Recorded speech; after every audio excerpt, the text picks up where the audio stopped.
Hello everyone. Today we are going to start class 11 chapter 3, that is interior of the earth. Have you ever wondered how our earth exactly look like? Is it like a cricket ball which is hollow inside? What exactly is there inside the earth? What's there in the interior? Why people cannot go in deep inside? There are so many questions that comes in our mind when we talk about the interior of the earth. So in this chapter, we will try to find out the answers to few of these questions. So let's start with an introduction.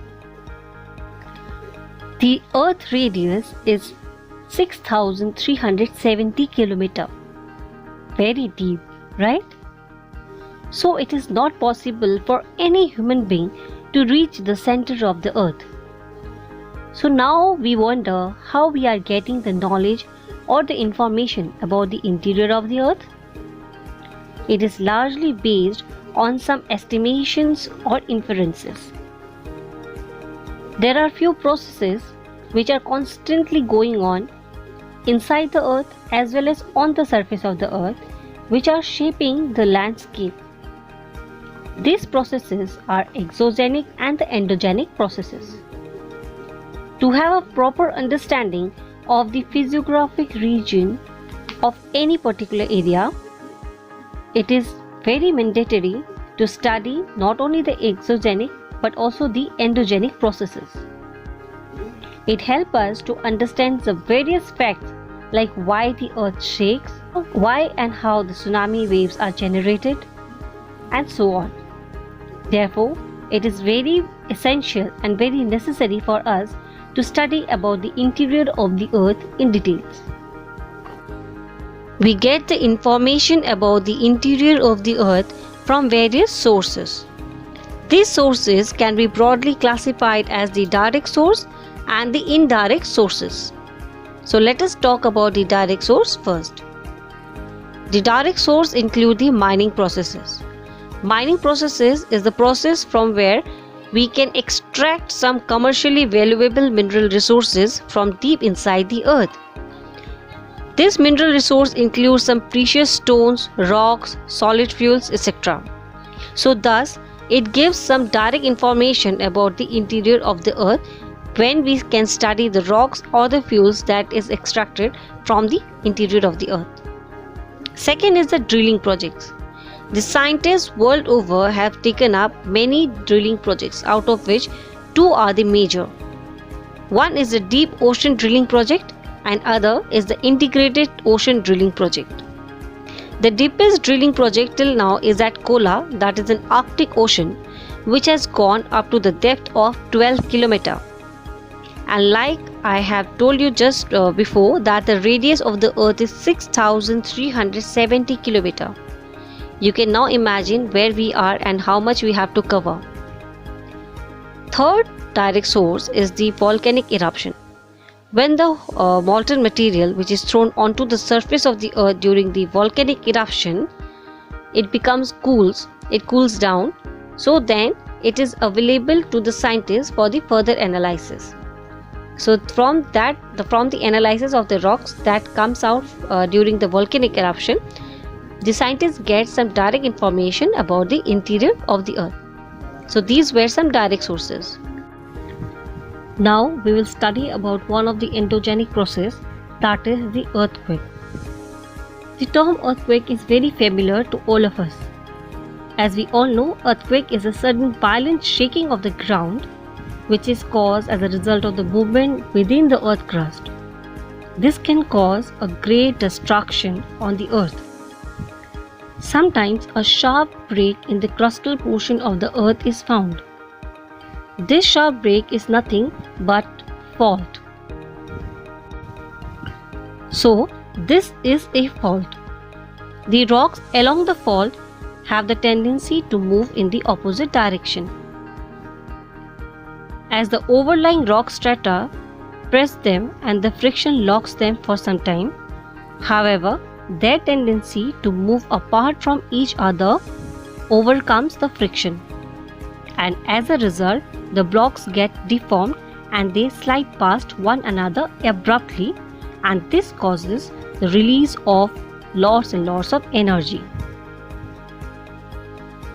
The point from where the energy is released is called the focus.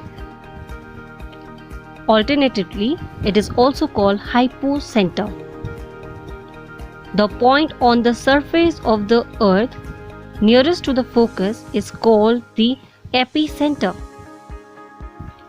This place or this point is the first one to experience the waves.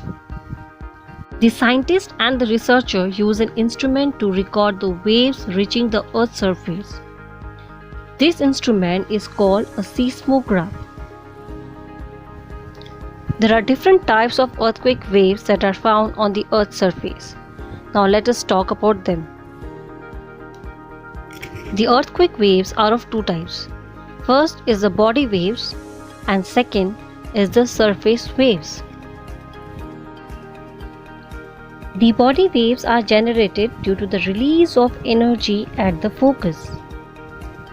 It tends to move in all the directions in the interior of the earth. As it travels through the body of the earth, hence the name body waves.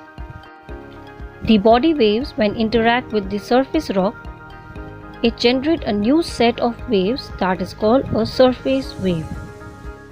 These waves move along the surface of the earth.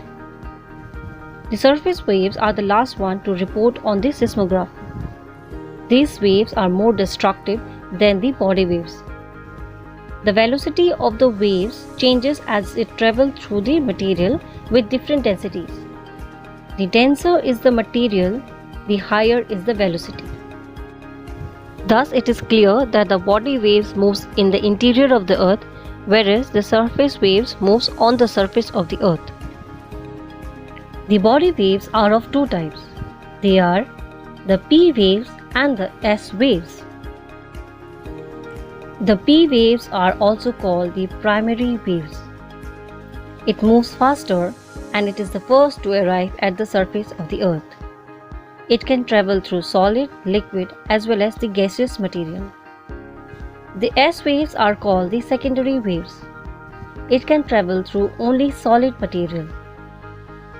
It arrives at the surface with some time lag. The P waves vibrate parallel to the direction of the waves.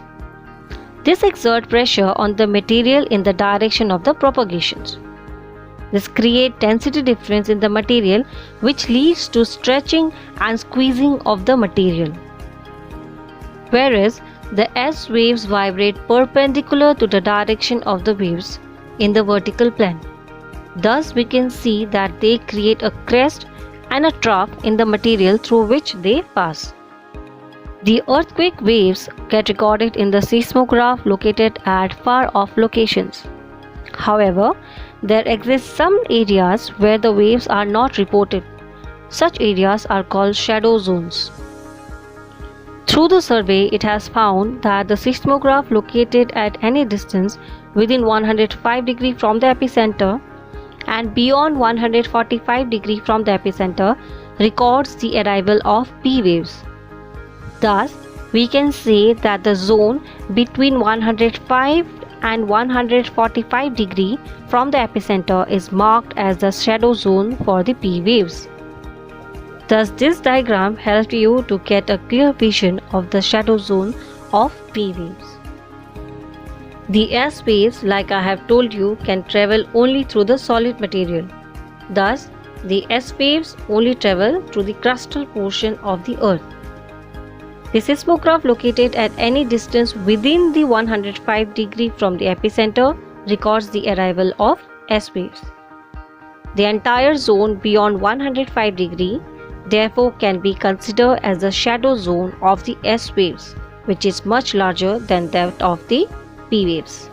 Thus, this picture will help you to have a clear understanding of the shadow zones of the S waves. Thus, we come to an end of this video. The explanation of the rest of the chapter will be done in my next video. Till then, stay tuned. Thank you all for watching.